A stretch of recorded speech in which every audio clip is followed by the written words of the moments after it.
Hello Orchid friends, how are you? Welcome back to my channel. If this is your first time watching my video, my channel is all about orchids. From what orchids I have, how I grow them, my thoughts on certain orchid topics, to what orchids in my collection are blooming, etc. So if you want to follow along my orchid hobby adventure, please consider subscribing to my channel and turn on the notification. Today in this video, I'm going to share with you the story behind this Fragrant Phalaenopsis orchid. Even though it's a no ID, it's very fragrant, and I really think that you would like this video, and I think you'll learn a couple tips from my family. Yes, this is an orchid taken care of by my family back in Taiwan.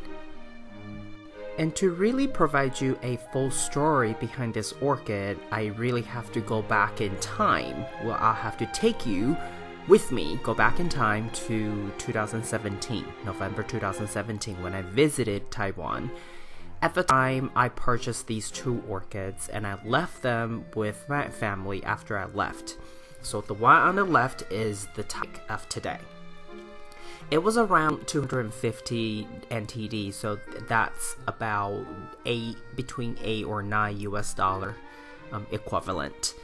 It was really fragrant, but it's no ID. In Taiwan, there are a lot of tester files that are fragrant, but they don't know the names for these Phalaenopsis orchid. And also, one thing I noticed about the orchids in Taiwan, people tend to be less caught up by no ID Phalaenopsis orchids. They don't feel the need to always find out the names of the orchid. Sometimes they simply don't have names, and it's perfectly okay. But I do agree that if you know names, you can search on its parentage to know how to best take care of a given orchid. So that's the benefit. But you know, this hobby sometimes really is just a hobby, and you don't want to be too serious. And if you don't have a name for your orchid, that's totally fine, right? They're just no ID. They're no ID orchids. And I have quite a few of these too, and I still love them dearly. Another thing I noticed is that Fragrant Phalaenopsis orchids are much cheaper in Asia.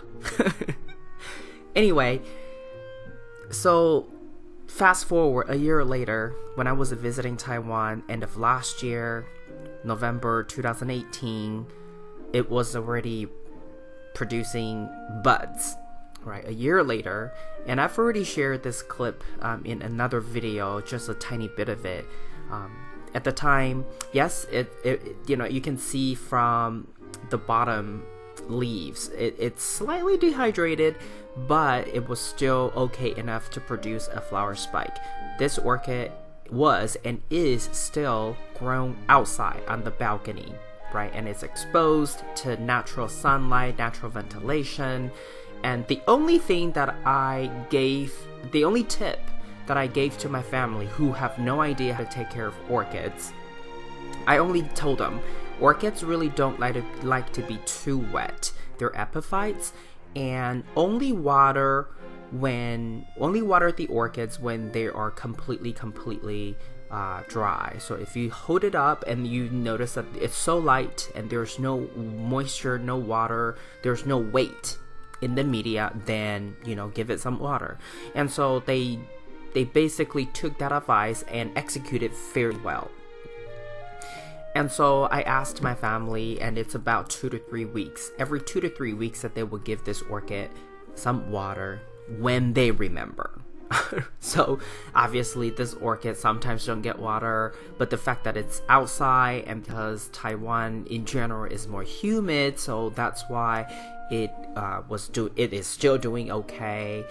And as you can see, beginning of December 2018, this orchid opened up its first flower, and from there on, it was just a matter of 1 or 2 days, a couple of days in between each bud's opening. So from there on, it was just a lot faster than when you were waiting for the spike to grow and then to start forming buds. Once the first flowers start to open, it was really just very fast from all for all the other buds too. Another tip that I usually use to gauge how fast the flower is going to bloom out its first bud is if the bud is starting to point downward, right? Not bud blast downward, but the bud is healthy but start to point downward. That's when it is big enough or heavy enough that it's just going to open.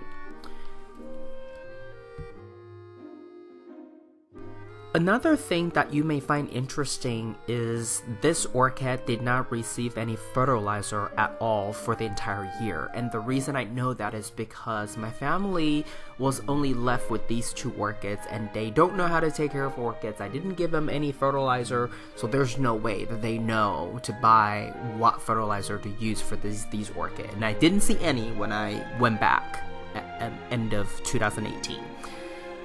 So this orchid didn't get any fertilizer, and the water that they use is just purely municipal tap water.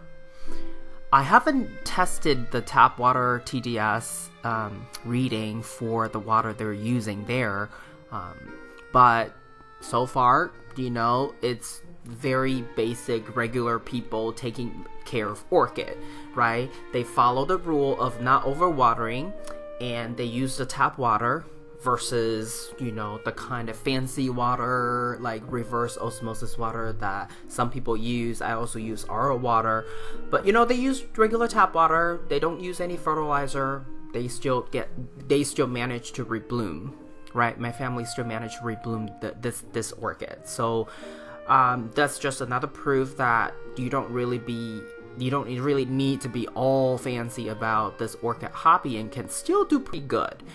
But I do have to tell you, in the long run, if orchids don't receive fertilizers, it may have nutrition deficiency problem in the long run, in the future, but not right away. So once you get better with this orchid and you decide that you want to make more investment, you do need to learn how to fertilize your orchid and the type of fertilizers that you should use. And perhaps if you also want to focus more on the water quality, you should also do that for the long run. But in the meantime, for the purpose of my family growing 1 orchid or maybe 2, this is perfectly fine. And by early January 2019, it was pretty much in full bloom, and I can tell you this orchid eventually reached full bloom. You'll see that in the later portion of this video. But I was really surprised that it didn't have any bud blast, because every so often my family would send me photos and short video clips of this orchid's progress, and the fact that it was and is growing outside, and every time they have to take a photo or a video of this orchid, they have to move it inside or basically move it around, right? And we all know that moving orchids around when it was developing buds or in the flowering phase, potentially you would have bud blast problems, but this orchid did not have that problem at all. So I was pretty surprised and pleasantly surprised that it actually reached full bloom.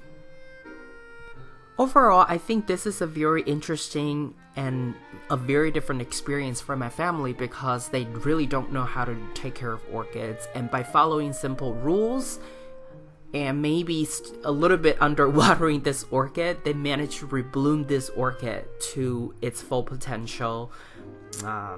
I think it's pretty good. And in terms of, and by full potential, I meant no bud blast, right? Every single bud that this orchid produced this time around opened up. And so, you know, I think this is a great experience for them, so I thought we'd share this with you. And if you're interested, you know, go out and find yourself a fragrant orchid. It's very cool to smell their fragrance in the morning.